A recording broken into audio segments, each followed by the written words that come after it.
Animals के लिए काम करता हूँ, ना जिनका घर है, ना जिनके खाने की कोई ठिकाना है, ना इनका माँ बाप है।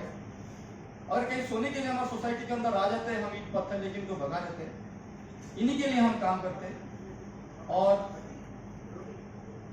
सबसे पहले एनिमल वेलफेयर इंडिया में गांधी जी ने लेकर आए थे। एक बार एक बकरी को कोई काटने के लिए लेके जा रहे थे, तो गांधी जी ने पूछे कि बकरी कहाँ लेके जा रहे हो? उन्होंने ये बोले कि बकरी को मैं इसलिए लेके जा रहा हूँ, उसको काट के मांस बना के मांस बेचना है। तो गांधी जी ने इनको ये बोले थे कि आप एक काम करो, बकरी को छोड़ दो और मुझे ले लो। आप बकरी को छोड़ दो, मुझे ले लो। तब गांधी जी की जो एक कोट है, अभी हम आपको बताएंगे कि गांधी जी किस तरह कोट है। जिस देश में एनिमल्स की सम्मान नहीं है, उस देश की सम्मान कहीं नहीं है। इस इंसान एनिमल्स को कभी सम्मान नहीं किया, वो कभी सम्मान लायक भी नहीं है। बहुत सारी ऐसी चीजें हमारी सोसाइटीज में होता है, हम नजर कर लेते हैं। और मेरे नाम संजय महापात्रा है, मैं एक ऑर्गेनाइजेशन चला रहा हूँ जिसके नाम है हाउस ऑफ स्ट्रे एनिमल्स। और हम ऑल ओवर इंडिया के लिए काम करने जा रहे हैं। हमारा एक सेंटर है, एक एनिमल डिस्पेंसरी भी है, 24/7 एनिमल्स के लिए काम करते हैं। और हमारा एक इच्छा है कि जो एनिमल्स के साथ खाना कोई भी खिला सकता है। जब ट्रीटमेंट की जरूरत है, हमारा कम्युनिटी एनिमल्स के लिए, कम्युनिटी एनिमल गाय, गधे, घोड़े, डॉग्स, कैट्स, बर्ड्स, जब इनके ट्रीटमेंट की बात होती है, हम ट्रीटमेंट नहीं दे पाते क्योंकि हमारे पास, हमारे देश में वो साधन नहीं है कि एनिमल्स की कैसे ट्रीटमेंट किया है। अगर कोई इंसान की एक्सीडेंट रोड में हो जाता है, अगर हम टाइम से इनको हॉस्पिटल नहीं पहुंचाता है, तो किस तरह का पेन से इसका डेथ हो जाता है। लेकिन हम सब मिलकर इंसान को हॉस्पिटल पहुंचा देते हैं, लेकिन यहीं पे जानवर में तड़प तड़प मरते हैं। हमारे पास साधन नहीं है। ये साधन को पूरा करने के लिए ये एनिमल्स बाकी में आए कहां से, ये एनिमल है किसका, और एनिमल्स की जिम्मेदारी कौन है? जो ये हमारा सोसाइटी में सरकार की क्या जिम्मेदारी है, हमारे क्या जिम्मेदारी है, और हमारा जो जिसको हम चुन के लाते, जो पॉलिटिकल पार्टी से आते हैं, इनका क्या जिम्मेदारी है। और जो केयर गिवर्स है, जो एनिमल लवर्स है, काफी संख्या में हमारे देश में है। करोड़ एंड करोड़ लोग जो एनिमल्स की काम करते हैं, इनका कोई रिलीजन नहीं है। हर रिलीजन में एनिमल लवर है, और रिलीजन में एनिमल लवर है। लेकिन हमारे पास करोड़ एंड करोड़ एनिमल्स है। आज पॉलिटिकल पार्टी ये बोल रहे हैं कि आप हमें वोट दीजिए, हम आपकी एरिया से जितना एनिमल्स है सबको खाली करके एक बाउंड्री में डाल देंगे। ये कमर्शियलाइज हो रहा है कि ताकि डॉग्स को लेके वहां जाएंगे, हमें सरकार से पैसे आएगा, वो पैसे हम करप्शन करेंगे। और जब हमारा घर की गली में, हमारा रोड में, जब हम अंदर घुसते, जब जानवर देखते तो सुंदरता आता है, वो सुंदरता खत्म करने जा रहा है। हम एक ह्यूमैनिटी खत्म करने जा रहे हैं। तो मैं 5 मिनट वहीं पे रुक के एक पीपीटी दिखाता हूँ किस तरह का हमारा सोसाइटी में एनिमल्स के लिए क्रूरता हो रहा है और एनिमल्स को क्या करना चाहिए। तो इसके ऊपर आज हम बात करेंगे कि basic fundamental rights of animals, जो हमारा संविधान में, जो हमारे कॉन्स्टिट्यूशन में है, हम इसको कहीं लॉ एंड ऑर्डर को पीछे करके हम एनिमल के साथ जिस तरह का हम व्यवहार करते हैं, हमारा सोसाइटीज में लोग कभी पत्थर मारते, कभी ईंट मारते, कभी गर्म पानी फेंकते, तो कभी एसिड फेंका जाता है, तो कभी नदी में फेंक दिया जाता है। ना सिर्फ हम, बल्कि हमारा इंस्टीट्यूशन जहाँ हमारा पढ़ाई होते हैं, वहाँ पे हमारा बच्चों भी, हमारा एनिमल्स को मार मार के जान से मार दिया जाता है। इसके ऊपर आज की बात होगा कि क्या इसमें हमारा कमी है, क्या ग्राउंड रियलिटी है, क्या हमारा सरकार की काम है, और क्या हमारा being a citizen of India की हमारा रिस्पॉन्सिबिलिटी क्या है। पूजा हम हर जगह मंदिर में करते हैं, हर मंदिर में एक पत्थर की मूर्ति के साथ साथ एक जानवर भी होते हैं जिसको हम पूजा करते हैं, लेकिन असली में जो जीवित है इनके लिए हम नहीं कर पाते, कहीं ना कहीं कमी रह जाए। आज हमारे पास लक्ष्मी अग्रवाल जी आने वाले थे, जो एसिड अटैक सर्वाइवर थे, कुछ कारणवश तो नहीं आ पाए। अभी हमारा एक वेटनरियन है, जो वेटनरी काउंसिल ऑफ इंडिया की मेंबर है, डॉक्टर विजय पाठक, हम तो हुए हैं। और हमारे साथ है सौम्याप्रति टंडन, जो एडवोकेट है और एनिमल एक्टिविटीज भी है और एनिमल्स के लिए काम करते हैं, और लीगल एडवाइजर भी है एनिमल लॉ के। और हमारे साथ और है डॉक्टर विजय कुमार, वो एक प्राइवेट वेटनरी प्रैक्टिशनर भी है और इंडियन वेटनरी एसोसिएशन की वो ट्रेजरर भी। तो सबसे पहले किसी को भी कोई इसके ऊपर कोई सवाल पूछना है कि जिस तरह का सोसाइटीज में हो रहे, पहले हम सवाल करने से पहले एक हम पीपीटी दिखाना चाहेंगे आपको, किस तरह का सोसाइटीज में एनिमल के साथ हो रहे तो क्या हमें करना चाहिए। ये सिर्फ 5 या 7 मिनट की पीपीटी है, इसके बाद हम आगे वार्तालाप स्टार्ट। धन्यवाद। बहुत बड़ा ग्लोबल वार्मिंग तो जा रहे सर। तो मेरे एक समस्या है, उसका समाधान क्या है? आप नहीं करें, सर देखिए, these dogs are belongs from our government, local government, MCD की जिम्मेदारी है। ये जिम्मेदारी पूरी तरह सरकार नहीं ले पा रहे। हमने 22 साल पहले इसका नसबंदी की प्रक्रिया हमारा हिंदुस्तान में आया था, लेकिन अभी भी ये नसबंदी प्रक्रिया सही तरीके से नहीं हो पा रहा है।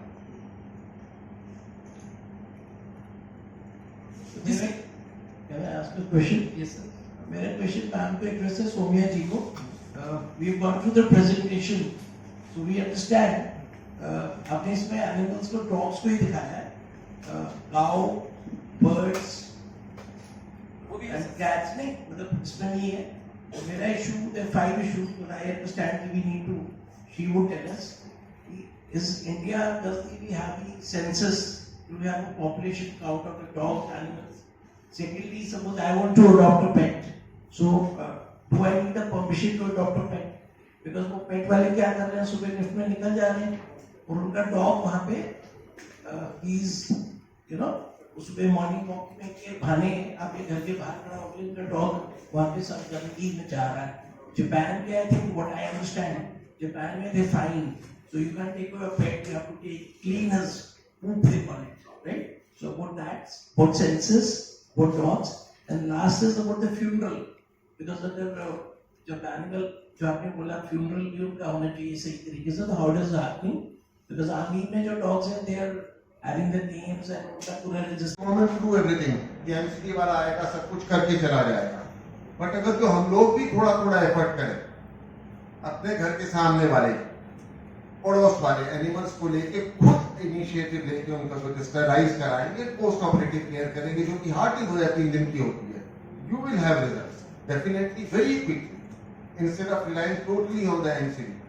वो जो कर सकते हैं वो करें, पर हम लोग भी तो कुछ ना कुछ कर सकते हैं, नपुंसक तो नहीं है। थोड़ा थोड़ा एफर्ट डाल के 10 लोग मिलकर 4 डॉग्स को स्टेराइज कर जाएंगे, वो मेहनत खत्म हो जाएगा। That is how it should be done. आपसे एक सवाल है, जो स्टेलाइजेशन हम एमसीडी कर रहे हैं या लोकल अथॉरिटी कर रहे हैं, तो इसका जो प्रोसेस है, जिस तरह को डॉग को पकड़ के बिना हिस्ट्री जानते हुए इतना बड़ा सर्जरी हो रहे बिना ब्लड टेस्ट की, आपको इसमें क्या कहना है? जब भी हम लोग सर्जरी का बात करते हैं, we have to ensure every condition is properly maintained and every standard operative procedure is followed properly to ensure the best result out of the surgery. अगर तो स्टेरिलाइजेशन करना है तो नेचुरल है कि we have to ensure एक blood test हो जाए so that we know कि हेल्दी एनिमल है। ऐसा नहीं कि पकड़ के एकदम हम लोग सर्जरी कर दे और छोड़ दे, किसी वजह से कुछ ना कुछ सर्जिकल फेलियर होते भी हैं। बट जहां तक मेरे को मालूम है, वो बजट इतना छोटा देते हैं, इतने कम पैसे में एनिमल लो, इसको 4 दिन रखो, स्टेरिलाइज करो, so there is no scope probably with these people for getting the test done. But the proper way would be कि पहले आप ब्लड टेस्ट करिए और उसके बाद सर्जरी करिए। सर इसके ऊपर मैं बोलना चाहूँगा कि मैंने पीछे वेटनरी काउंसिल ऑफ इंडिया में मिलने गए थे, आप भी मिले थे, तो मुझे वहाँ मैंने इनको बिल्कुल लिखत में दिया है कि इसके ऊपर वो एक रेगुलेटर पास करे कि जितने भी वेटनरी डॉक्टर्स है वो खुद बिना ब्लड टेस्ट की सर्जरी नहीं करे। सब फाइनली सर्जरी करने वाला तो डॉक्टर ही है ना सर, वेटनरियन है, तो अगर इनको वेटनरी काउंसिल बोलता है कि आप बिना ब्लड टेस्ट की कोई सर्जरी नहीं करेंगे, ये किस तरह का जाएगा सर? ये देखें, जितना भी ये पशु प्रेम है, इनके वेलफेयर की बात है, कुछ भी संभव नहीं है बगैर किसी एक वेटनेरियन के कंट्रीब्यूशन के। और इस सारे जितना भी शो है ऑल ओवर इंडिया, जो सबसे अपेक्षित तुच्छ प्राणी जिसे मानते हैं वो वेटरनरी डॉक्टर ही है, करेगा वही, बट देन किसी ना किसी के उसको कोई ना कोई इसके सर के ऊपर नाचेगा। सेकेंडली जो वेटनरी डॉक्टरों के साथ दिक्कत आती है वो आती है कि like 50 rupees or whatever, and you can issue a certificate to me. And I need to update to you every year because with like for my own children, I have to take them to the pediatrician and get their vaccinations done time and again. There is a proper chart. Likewise for pets also we have a chart. And we need to update the authorities that yes, our pets are secure and safe. They are not a nuisance to others. By way of, and they will not be disease carriers. That. What was your about? Yeah, about the last rights. About the last rights. So there is a provision in the rules that you need to, the NCDs need to provide incinerators and burial spaces, but it is not, unfortunately not being complied with fervently by the authorities. Incinerators होते हैं, खराब होते हैं, काफी सालों तक वो ठीक नहीं होते, वो ठीक हो जाते हैं तो लास्ट राइट्स कंडक्ट करने के लिए चलिए पेट्स के लिए तो we will pay. But if I'm taking a community dog who has died on the roads, maybe of a disease or any animal, then for example the Noida authority is charging 2,500 rupees for up to 25 kg dog weight or something, and then so why should I be made responsible just because I'm bringing a dog who died on the road? That way, citizens will shy away from doing their duty because they will feel that I will be made to pay. Why should I pay? It is the responsibility of the authority. Let the authority vehicle come. And till then पड़ा रहेगा वहीं पर ही dispose नहीं होगा safely calculus. फिर आपने एक सवाल किया था about the slaughterhouses and the meat. I would only say there is no legal answer to that, and legally I would not even comment on anybody's food habits. But as a conscious choice, what all of us can do, vegetarians, non-vegetarians, at least we can stay away from processed food. Because then we don't know what we are eating. So as far as possible, go for fresh food, whether it is vegetarian or non-vegetarian. That would be my healthy advice to everybody. Stay away from processed food. You don't know how your sausage is prepared, how your salami or ham is prepared, where it's coming from. So that is something that One of the points I just missed out was about the gaushalas, because gaushala जो है वहाँ पे लोग जब जा रहे हैं तो they are in a very bad condition. So the gaushala should come under some banner.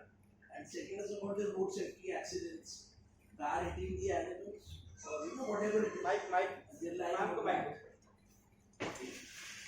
it has. Subsequently with other questions. Your first question about census. There is a mandate to conduct. So there is a mandate to conduct a census, and it's not done very frequently. Our last census about the stray dog population, NCDs are supposed to stray, rather not only the stray dogs but also all community animals like cows. Cats are difficult to count, so we cannot actually have a proper, because they live on trees, they will jump everywhere, so it's difficult. It's a practical difficulty. However, census is mandated but not very frequently conducted. Our last census, I'm sorry, I don't have the exact date. I can maybe share it through Sanjay ji later. But it's been quite a while when our last dog count was conducted in the community sphere.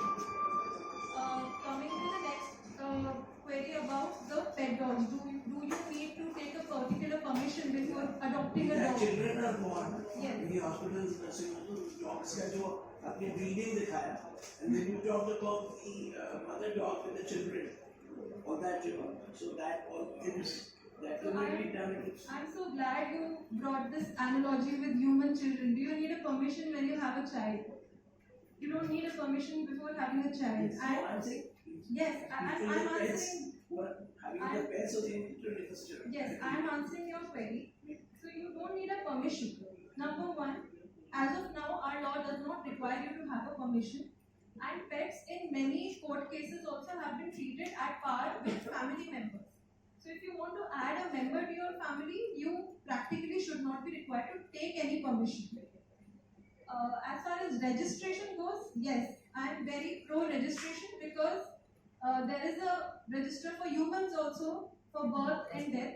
Likewise, pets are family and they need to be registered. It is important because that way the authorities are able to also monitor cruelty cases, abandonment cases, illegal breeding, health of the dog or the pet, whoever.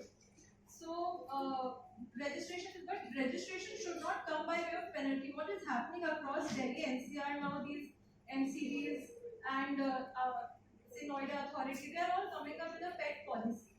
They are saying you need to obtain a license. I am not, I personally feel that licensing should not be by. Why do you need a license? It's not a gun that I'm getting at home. It's not a destructive weapon.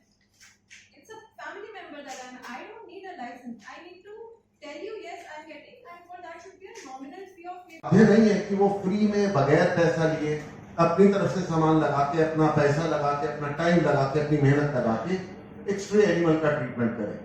But वो कर रहे हैं जो आदमी के लिए उपलब्ध नहीं है। अगर जो सड़क पे पड़े आदमी को आप किसी हॉस्पिटल में डॉक्टर के यहाँ ले जाएंगे, वो पहले पैसा मांगेगा, वेटरनरी डॉक्टर ट्रीट करता है। उसके बावजूद व्हाट हैपेंस, अगर जो कोई गड़बड़ होगी तो वो सोशल मीडिया पे काफी सारा लंबा चढ़ जाएगा कि ये वेटरनरी डॉक्टर है 10-10। पर जितनी बार वो अच्छा कर रहा है कोई नहीं लिखेगा। ये तो हो जाएगा कि हम लोगों ने इतने एनिमल्स का ट्रीटमेंट कर दिया, कहाँ हुआ, किस वेटरनरियन के यहाँ हुआ, किसी का नाम आता है कभी? नेवर। हम लोग जो सबसे इंपॉर्टेंट कॉग है इस सारे प्रोसेस में, उसको दरकिनार करने की कोशिश करते हैं। और इसी सिस्टम में चाहे वो एमसीडी हो चाहे बाकी लोग हो, वो वेटरनरियन के ऊपर इतना प्रेशर बनाते बीसीआई कर देगा कि बगैर टेस्ट किए नहीं करने का ऑपरेशन। वो वेटरनरियन को भी पता है, वो भी कहता होगा कि टेस्ट करने से उसके बाद सर्जरी करेंगे, but where is the fund? Pressure तो वेटरनरियन के ऊपर ही है।